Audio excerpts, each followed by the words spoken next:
What, regardless of the technology, what's it like trying to communicate your visual impairment to other people? Because they obviously see the screens that you mentioned. I mean, what's it like when you go to a meeting, or you have to go somewhere you don't know, abroad for a meeting? How do you cope around those sort of human aspects to your visual impairment?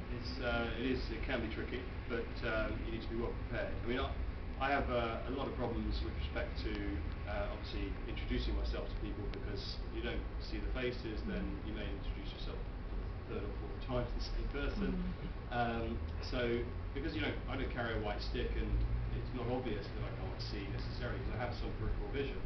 I wear a magnifying glass around my neck, and I every now and again will communicate the fact that I'm not able to see terribly well, but people don't tend to appreciate or understand that.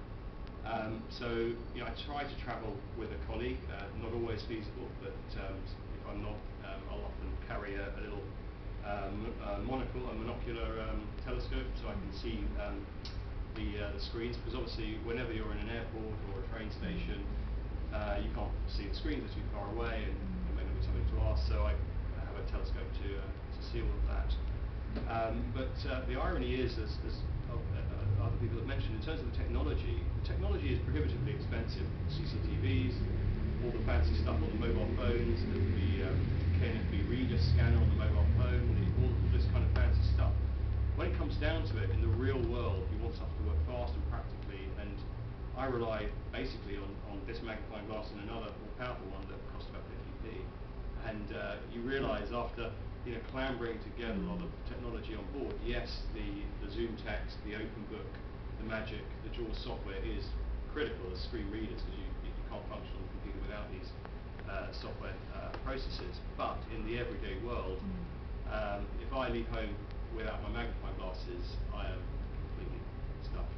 So those are my two devices, and I just have as many of them as possible, and they're 50p a go, so you tend not to worry about losing them or breaking them.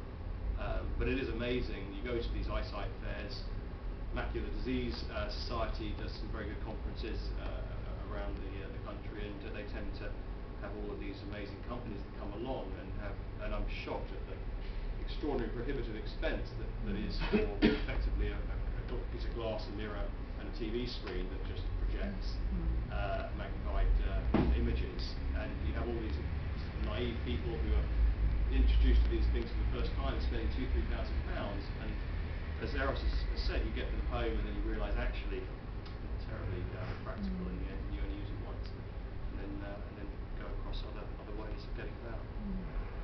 But ultimately, people,